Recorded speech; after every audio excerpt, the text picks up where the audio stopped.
The other thing I want to mention before we start is who this presentation is not for. This is not for folks that are in a defined benefit plan. This is defined contribution. This is not for folks that are looking at leaving employment in defined contribution and refunding or rolling over their account. And this is also not an in-depth explanation of the defined contribution plan. What this is it's really about folks that are looking at retiring, leaving employment in the next 5 years or so, and how to prepare for that. And then how to actually apply for distributions, periodic distributions in the defined contribution plan. So, boy, I hope the numbers didn't start dropping after all those disclaimers. But welcome, welcome. I'm glad you're here. So what we're going to do is we're going to go over a comparison of our DC tiers. We have 3 of them. We're going to talk about who's on first, Andy Purr's role and Empower role. We're going to talk about a retirement timeline. We're going to talk about those feisty old governmental forms. We're going to just at a very high level go over insurances. We're going to talk about our deferred compensation plans. And then I just want to point you to some really valuable resources that we have. And then finally, member self-service. Probably most of you folks have a member self-service account. You open one as an active employee. It follows you throughout your career. When you leave, you can always log in and see the status of your stuff. Okay, so without further ado, let's look at this little chart here. We have 3 tiers of defined contribution plans. The very first one is a defined contribution plan, tier 1. There are, gosh, maybe 40 people in that plan. And that was our first defined contribution plan. And remember, defined contribution plan is not a pension plan. There's not a guaranteed lifetime stream of income based on a formula. This is how you invest it. You and your provider map out your investment strategy. So folks that were in this first tier were primarily people that were unclassified, appointed. They would have had a choice to be in either our main defined benefit plan or our defined contribution plan tier 1. So this is our very first tier from years ago. Now, the contributions and the vesting in all 3 plans are the same, but the vesting in tier 1, as in the other 2, is a gradual vesting schedule. So if you work fewer than 2 years, you get your pot of money. You always get your pot of money. You're immediately vested in that, but you get nothing in the employer's pot of money. If you're there 2 years, you're going to get your pot of money and 50% of the employer's. If you're there 3 years, yours plus 75% of the employer's, and 4 years, you get the whole shebang. Now, if you turn 65 while you're working, no matter how many years of service you have, you're automatically vested in both pots of gold.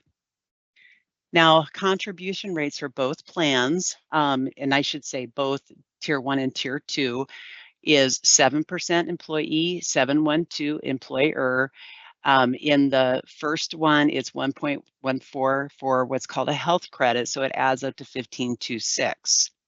You'll notice in the tier 2, it adds up to 1526, but look, there's no retiree health insurance credit. There's just another 1.14 that's going into the employer bucket. Now in the third one, and this is the one where we close the defined main benefit plan effective December 31st, 2024. So the new law in the land is defined contribution 2025 tier 3. So folks that had previously would have been put into a defined benefit main plan are now in a defined contribution 2025 plan. Now this guy works a little bit different. You know, we can see the vesting's the same and the contributions could end up the same as the other 2. Notice in the column with the contribution rate, the base contribution in this tier is 4% employee, 526 employer. So that the difference with this plan is an employee can pick up, choose to do an additional 3% contribution in either the DC plan or a 457 plan. And if they do that up to 3%, then they're going to get a match of 3% by the employer. That brings them up to the 15.26%, which we see in these two plans. But this is optional. A person could just say 926 is just fine and dandy with me, and I don't want to put any more money in. I don't want to get that match. An important thing to note is that newly enrolled employees, they only get 30 days. That's 30 days from their date of hire. That includes weekends, holidays, just 30 straight days to make up to a 3% election in their DC plan. Day 31, you're out of luck. If you have an ND PERS 457 plan, you can always put up to 3% in that and get the match. You can do that at any time. So again, those are the primary differences. Is this could end up being 15.26, but a tier 3 person gets a choice here. This is your investment strategy, and so you float your own boat on that one. We have gradual vesting. There's no proration. So if I'm 1 year and 11 months, I'm out of luck. If I'm if I'm 2 years and 11 months, I'm still at 50%. I'm not at 75. And the other really big difference between these three tiers is that tier 1 has a retiree health insurance credit. And I'll explain what that is a little bit later. Okay. Oh, right now. So there's this dandy thing called Retiree Health Insurance Credit, or RHIC. So folks in a tier 1 plan have this. It is calculated as $5 for every year you work. Once you leave employment and once you begin drawing a lifetime benefit, I shouldn't say lifetime, a distribution, whether it be monthly, quarterly, annually in the DC Tier 1, then you can get your health credit. It's available every month, and it's a reimbursement of an after-tax premium for any health, dental, vision, or long-term care premium. So let's talk about ND PERS and Empower roles. So this is our role. We enroll folks in the DC plans. Empower actually is the person or the entity that you want to talk to about your investments and your strategy and, distributions and such. We also are the people that would enroll you in deferred compensation plans. Empower has our companion plan. We do have other deferred compensation plans, but the enrollment of any deferred compensation plan begins with ND PERS. Then the Empower, or if it's another 457 provider that we have, Nationwide, Bravera, you're going to work with those folks on your investment strategy. So we have a partnership with the 457 plans in that way. But in this case, today what we're talking about is the defined contribution plan. That is the plan that you're putting money into, and when you leave employment and you retire, then the distributions are going to come from Empower, but the application will be a two-part process, one with us, one with Empower. The other thing ND PERS does is we're the insurance provider in retirement. So we're going to offer you, if you're taking a distribution, remember, not a refund rollover, but a distribution, we're going to offer you our health, dental, vision, life. And of course, while you're actively working, if you have a flexible spending account, that's administered through us. Flexible spending accounts do not continue into retirement. So I love this saying, fortune favors the prepared. So, some folks will start planning years in advance. And so the 6 months to 1 year might be late for you. Maybe you're thinking that you're going to leave in a couple of years and you're already planning, and that is just fine. But I just kind of wanted to narrow this time frame down a little bit. So I'd say about 6 months to 1 year before you terminate employment, before you leave, you want to think about your insurance options, because that's the guy that keeps people working, right? Especially if you are a state employee who's had your premiums paid on your behalf, and now we go out into the wild world of retirement and we have to look for our own insurance. So you're going to think about what's available to you. Do you want to do COBRA health insurance, which is just a continuation of the health insurance you currently have? You can have that for 18 months. Do you want to go out in the marketplace and find something? Are you Medicare eligible? What about dental, vision? Is there a life insurance that you want to continue with us if you have it currently, or maybe you're looking at something in retirement as well? For defined contribution plans, NDPERS is not your advisor on distributions. That is where you work with Empower. How do you want to set up those distribution streams? You want to discuss any withholdings from your retirement plans with your financial advisor or tax consultant. Again, NDPERS is neither one of those. When you leave employment, even in a defined contribution plan, you are going to get, of course, paid out your annual leave from your employer. And depending on the rules for your employer, you may be paid out a portion of your unused sick leave. If you have a deferred comp plan, you might want to consider rolling that money into a deferred comp plan. You want to watch our educational videos, and I cannot plug enough about our YouTube videos. We have a plethora of really great information out there for those that are new employees, mid-career employees, and people that are leaving. If you are close at all to getting your Social Security, or even if you're not and you want to dream for the future, I would suggest you go out to the Social Security website and poke around there. You can get a very cool estimate of what your benefits might look like. And it is a snazzy website that is so easy to enroll in and poke around. You want to plan your post-retirement budget. And then lastly, you want to find birth certificates and, if applicable, your spouse's birth certificate and marriage certificate. And I'm going to tell you, friends, that is probably the hardest one on the list because, we get married and we stick that certificate somewhere and then we go, where the heck is it? So anyway, those are some things you should be thinking about 6 months to a year before terminating employment. 90 days. If you're eligible, I would suggest that you contact Social Security and apply for your Medicare.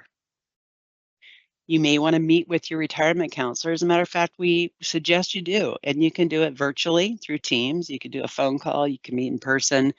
Um, you know, please don't just drop in. There's many ways to contact us so we can schedule enough time to make sure that we're meeting your needs and we're prepared for our meeting with you. But definitely, we have counselors. We assign them by alphabet, by your last name. When you call in, our member services team will ask you a bunch of information about who you are and what the purpose of your call is so that they can direct you to the right person. And then a counselor will get back to you within 2 days.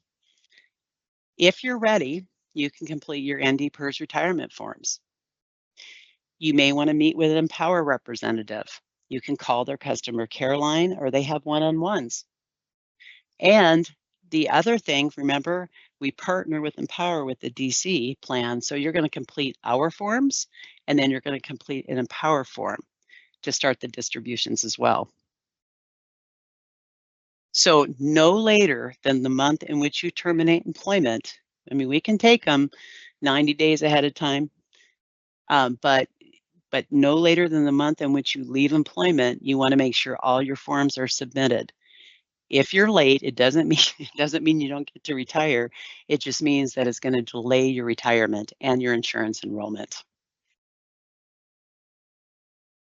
Okay, the forms. So I'm going to start with Empower. So as I've mentioned, you're working with Empower and you're working with NDPERS. So the defined contribution plan is the plan that NDPERS has. The record keeper is Empower. So they're the ones that are going to make the payments to you. And so that's why you're working with both of us. So what you're going to want to do is go out to your Empower account. If you haven't created one, certainly do so. You go to empowermyretirement.com. Once you log in, you're going to go to their thing that says I want to, and then start a withdraw rollover. Now, you're going to go into plan forms, and I want to highlight this. There's a couple of them. Installment payments, that would be what we would call retirement in our world in NDPERS, where you're actually taking installment payments, monthly, quarterly, annually, however you want to set it up. And then you would complete that form. It gets uploaded on their site. And so NDPERS can go in and approve that distribution once everything on our side as well is in good order. If you are a public safety person in the defined contribution plan, you want to make sure that you fill out this form. So public safety employees in the defined contribution are going to fill out this form. Everybody else is going to do the installment forms. Then you're going to want to fill out our NDPERS retirement forms. Now, this is the one where you can meet with a counselor, and I advise you to. Filling out forms is not rocket science, but we not only administer retirement, but God dang it, we have a bunch of insurance stuff that's really good for you to know the ins and outs. So, again, fortune favors the prepared.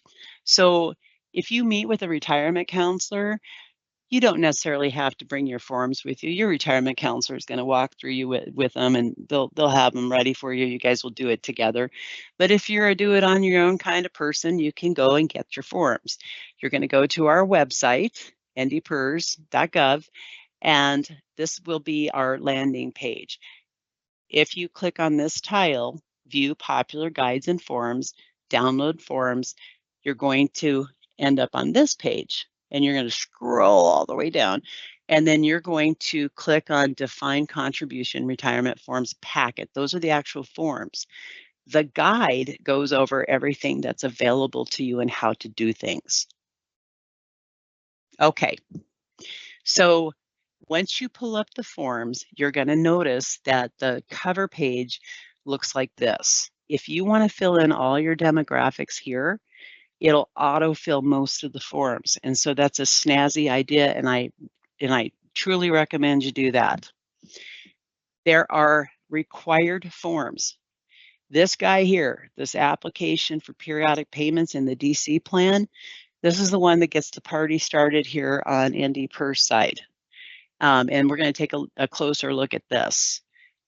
Depending on what kind of benefit you're taking, you're going to for sure need your birth certificate, possibly your spouse's and your marriage certificate. So dang it, just bring them all. And then finally, and I am a big proponent of this, we're going to ask you to take a look at your beneficiaries. And honestly, guys, just that's a good idea. Just even once a year during open enrollment, which is coming up, just kind of, look at your beneficiaries, make sure the kids haven't moved, make sure that the kid that got married, you've changed the name as a contingent. Just update that all the time. But before you leave and retire with us, we're going to do a do-over on that beneficiary form, because we want to make sure everything is up to date. So this is a visual of what the application for the DC plan looks like, and this is periodic payments. So remember, if you're planning on just cashing out, refunding, or rolling over your DC plan, this is not the form for you. These are the folks that are going to take periodic distributions.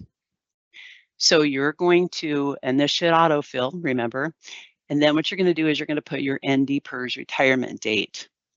The retirement date is always the first of a month, and it's the month after you leave employment. So if I'm a state employee and I'm leaving in December of 2025, then my retirement date is January of 2026.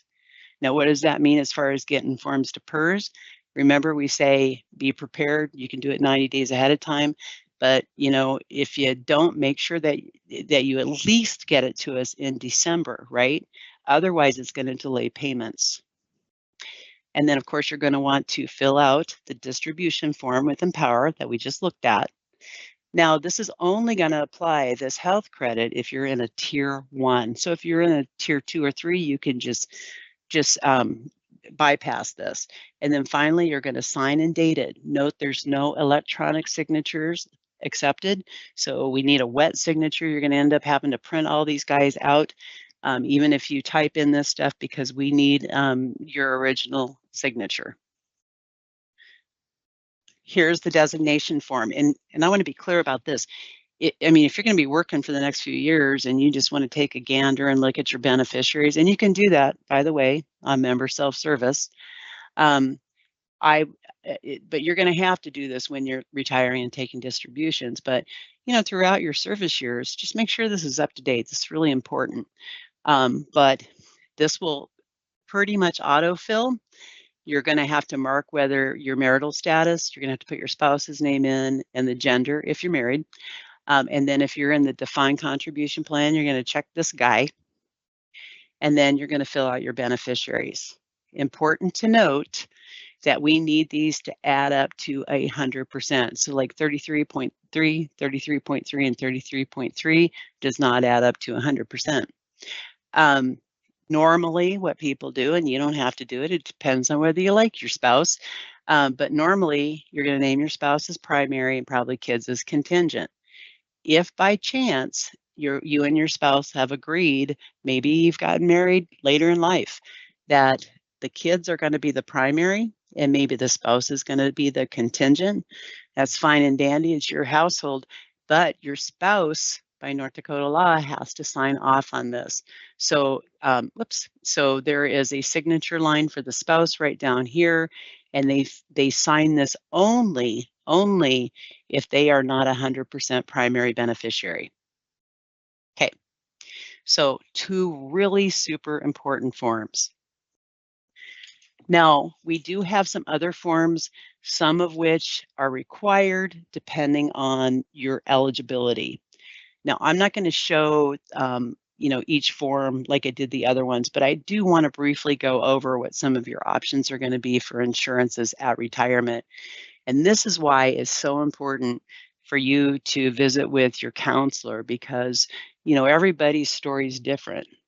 Maybe you're Medicare, maybe your dependent is, maybe nobody's Medicare, maybe you're interested in vision or dental even though you've never had it before. Do you currently have life insurance with us? If you do, what are your options? And so it's kind of nice to be able to talk about these with a counselor that can look at your personal account. Okay, so when folks retire, meaning they take a distribution, an ongoing distribution, it's not a refund, not a rollover, they have choices for retiree insurances. On our left, let's say that you intend down the road to take a distribution, but you're not quite ready. So you say, I'm going to wait a few more years before I start taking a distribution from my defined contribution plan. So I'm just going to let it sit there and sweat. I'm going to defer it. When you leave employment, then if you have ND-PERS, health, dental, or vision insurance, we're going to send you a letter and say, hey, your insurance ended on this date, but you're eligible to continue this coverage for another 18 months if you would like. 18 months. If you have Voya life insurance with us, then you're going to have an option to port your current level of coverage through Voya, and that would be a term, or directly with Voya, you can convert it to whole life. Now, this is if you're not doing anything like drawing yet, okay? Now, on the right, if you decided that you're ready to start with those installment payments, and this can be right away after you leave employment, or it could be 5 years down the road. But the qualifying event is the fact that you are now retiring. You're going to take installment payments. So we're going to say, okay, you're going to start drawing your benefit. And so we're going to offer you health insurance if you're eligible. Now, we're going to offer you what's called our Dakota Retiree Plan, or something called a One Medicare Plus Other, if either you or a dependent are Medicare eligible. Pretty snazzy deal. The One Medicare Plus Other means that one of you guys, husband, wife, maybe it's a disabled child, is Medicare eligible. And so their Medicare Parts A and B are their primary. Sanford is your supplemental insurance, and Part D, Humana, is your drugs. The other, and I should put in parentheses, others, because let's say we have a situation where you're Medicare eligible, your spouse is not, and you have a child that's under 26.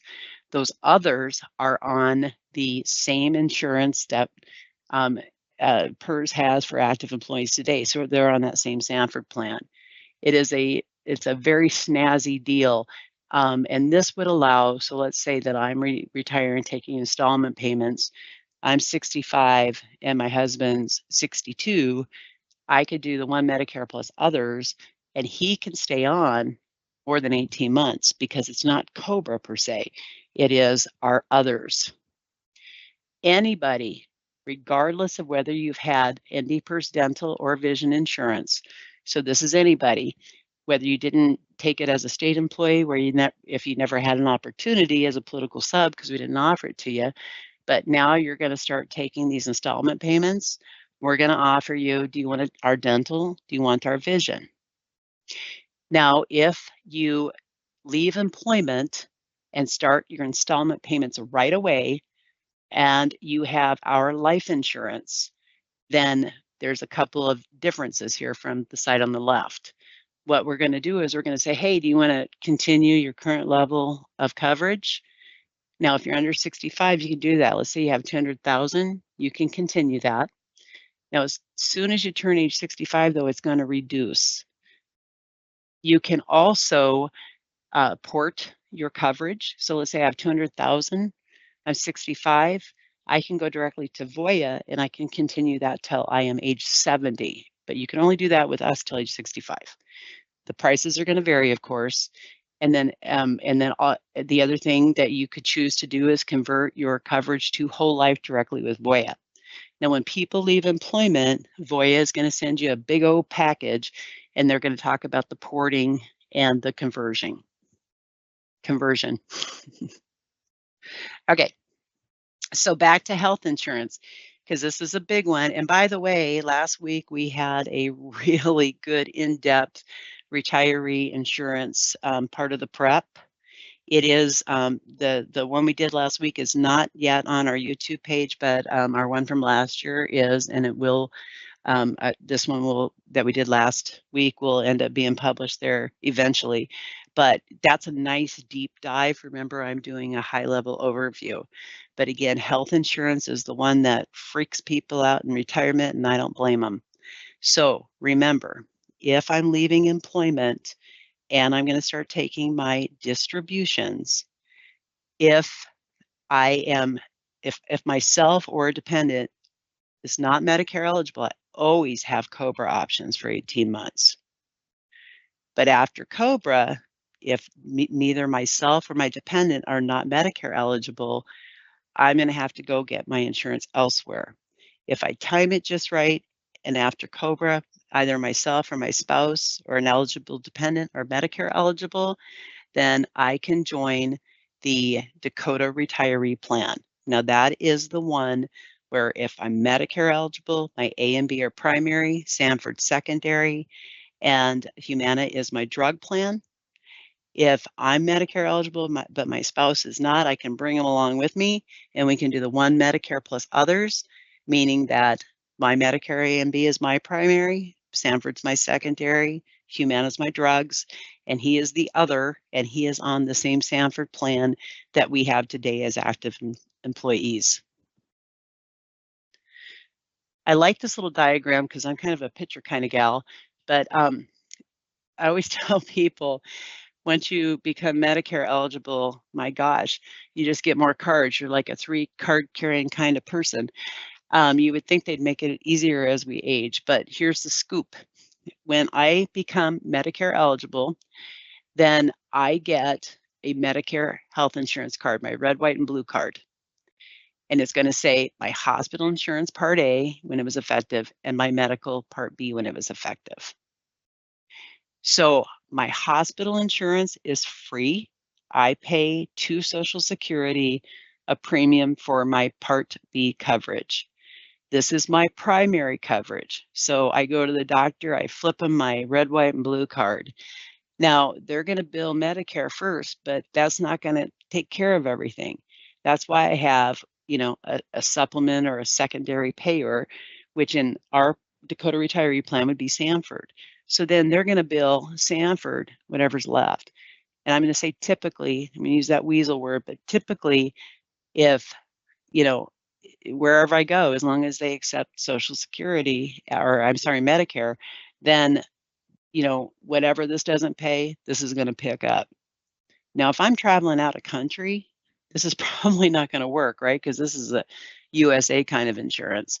So if you have big plans to travel the world after you retire, you may, on your adventures, want to take out some travel insurance, okay? But in the States, typically, this pays first, this pays second. You have nothing out of pocket between hospital and medical. Then you have, as part of our Dakota Retiree Plan, these are all bundled together, your Part D, and that's through Humana. Now, this is your drug plan, and you will probably always have a little out-of-pocket expense. So 3 cards once you get to be 65 and older. Okay, ND PERS 457 plans. If you have an ND PERS 457 plan, it could be through Empower, who we call our companion plan. It could be Nationwide. It could be Prevera. It could be Bank in North Dakota. We have more than one 457 plan. But if you have one, then as I had mentioned earlier, if you have sick leave, they're going to pay out, vacation, they're going to pay out, you may choose to have that money rolled into your deferred comp versus paying it out to you directly. Now, why do people do that? Well, they do that because it's supplemental payroll, and there's a mandatory 20% federal withholding on these lump sum payouts. So what you do when you throw your money in your 457 is you avoid the federal and state withholding at that time. Of course, Uncle Sam always gets his. So when you take distributions, so it'll be taxed, but it'll be taxed at the regular rate. Just so you know, and this happens today, if you're deferring money into your 457 right now out of your paycheck, they're still the Social Security and Medicare taxes are still being withheld. Okay, so what's not being withheld on those monies are the federal and state.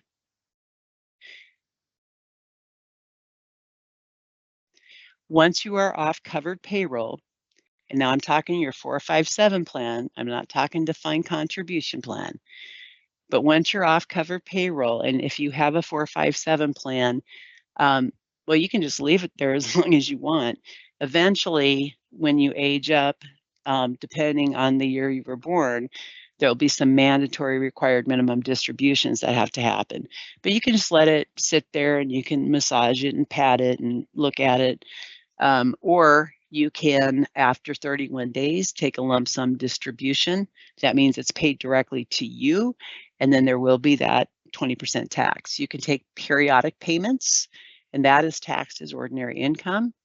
Or you could say, there's a new provider in town, I'm going to roll my money over. So you could just roll that money to another qualified plan. Well, that money's not in your hands, so it's not subject to income tax. It's going from one provider to another provider. So you have options. One other thing I want to mention here with 457 plans, earlier I was like hitting up that beneficiary designation, how important it is. For the defined contribution plan, the beneficiary designation belongs to PERS. We house it in your file. But for a 457 plan, we have no idea who your beneficiaries are, and we don't need to know, but you should have a beneficiary on file with your 457 provider. So that's where those are housed.